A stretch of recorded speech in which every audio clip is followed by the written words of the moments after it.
Yesterday, I was at home doing math with my children. No, I was not helping them with their homework, nor was I calculating the exceptionally long odds that Notre Dame might beat Stanford later in the afternoon, which did not happen. We were trying to figure out just how much money $1 billion was. Now, for those of you who are not particularly mathematically inclined, it's a whole lot of money. We figured that these teenagers, we tried to figure it out in a way that made some sense. So these teenagers, based on the average life expectancy in the United States, had another 65 to 70 years they could probably count on. And we wanted to know if they had $1 billion right now, how much they would have to spend every single day of their life for the next 70 years or so. And it was a staggering amount. $40,000 every single day. Every single day for just over 68 years, you could spend $40,000 and then your billion would be gone. And that's actually when the conversation got really fun. Because that's when they started dreaming, well, it would be so much fun to give it away. Think of how good it would feel to give away that money. Think about how many people we could help. Now, this entire conversation, interestingly enough, started as we were talking about Facebook. Now, Facebook, as many of you know, is the social media site where you, along with 500 million other people across the face of the earth, can log in and post silly pictures of yourself, make comments about life, or farm organic vegetables in Farmville.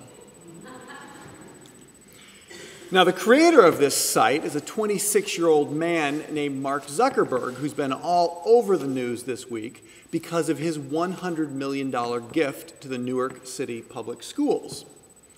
And while that was an amazing gift, and some say the largest gift ever by somebody that young, it is still only a fraction of his income, of his total net worth, which is estimated to be nearly $7 billion.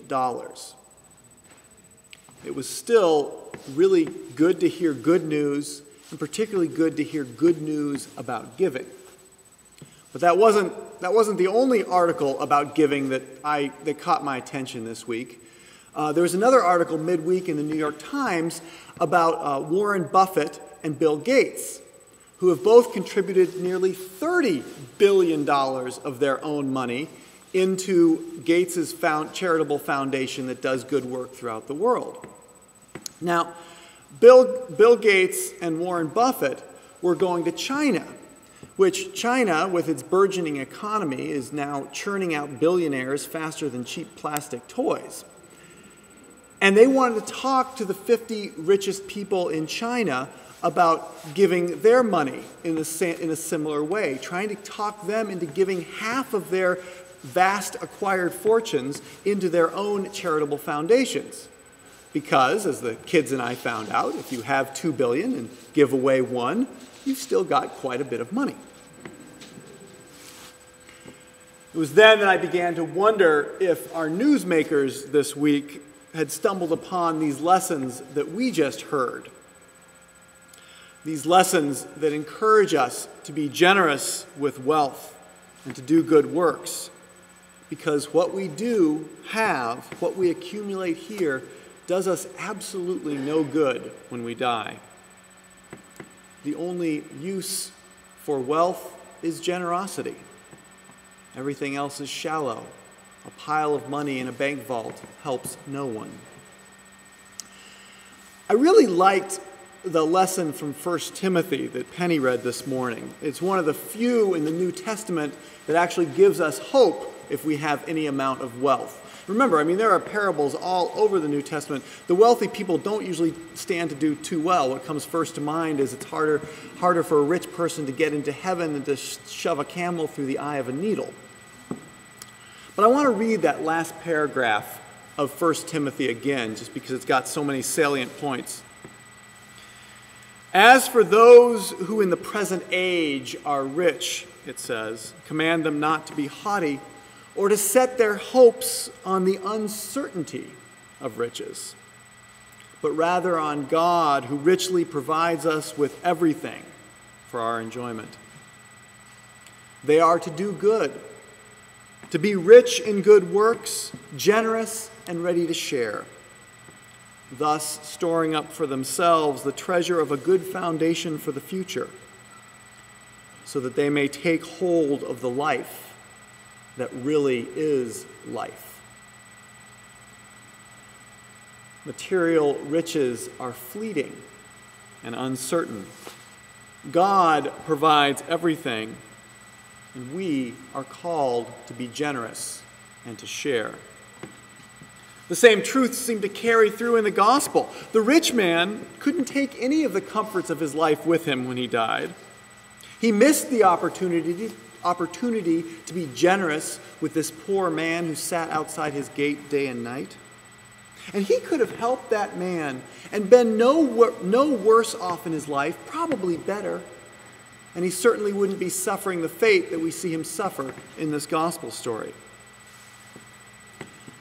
Now, I may be wrong, but I don't believe Warren Buffett or Bill Gates has contacted any of you this week about giving away your extra billions.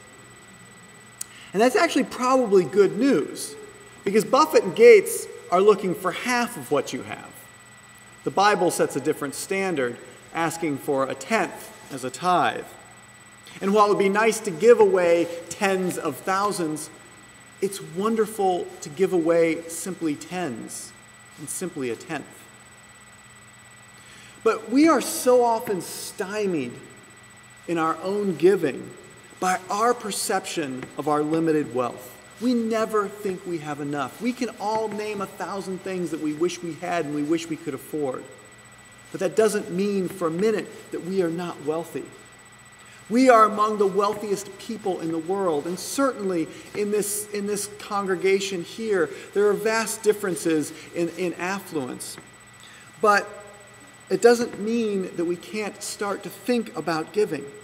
Giving needs to start at the beginning, not just when we think we have enough. As we heard last week, what we do with a little is indicative of what we do with a lot. It's never too early to start giving, because we never know when it will end. Yesterday, I was at the funeral of Myrna Bennett's father, Terrence, who died this past week. And the priest who was giving the sermon gave a couple of illustrations about how Terrence lived his life. And the priest held up a pledge envelope and said he got it the day before Terrence died, and it contained the very last check that Terrence ever wrote. He went on to expound about how this was an example of a long life of giving, and giving in so many different ways. When giving becomes part of your life, it's not something that can be stopped. It didn't matter how much money that check was for in that envelope, because it was a sign of selfless generosity that carried out throughout his entire life and can carry out through our lives. We may not be able to give away billions or even millions, but we can give. And our gifts are just as important as those that we hear about in the news, and probably more important to us. They're important in the ever after as the treasure of a good foundation, and they're important in the here and now for the good that we can do with them, how it makes us feel to give, and how that draws us closer to God. And we don't know when we will write our last check. But I can pretty much assure you that if the last check that you write goes to PSE&G or Verizon or MasterCard, they're not going to really care that it was the last check that you wrote. But the church that represents the living body of Christ in the world does. When we choose to give, we choose a life that really is life, as it says in Timothy. It is life-giving to give. And it would be so nice to be able to give away $40,000 a day if we were billionaires like my dreaming teenagers yesterday. But no one in this room can actually do that. If you can, please see me after the service. We'll go to lunch. You'll buy. But look at what our combined giving can do. We can worship in this space weekly.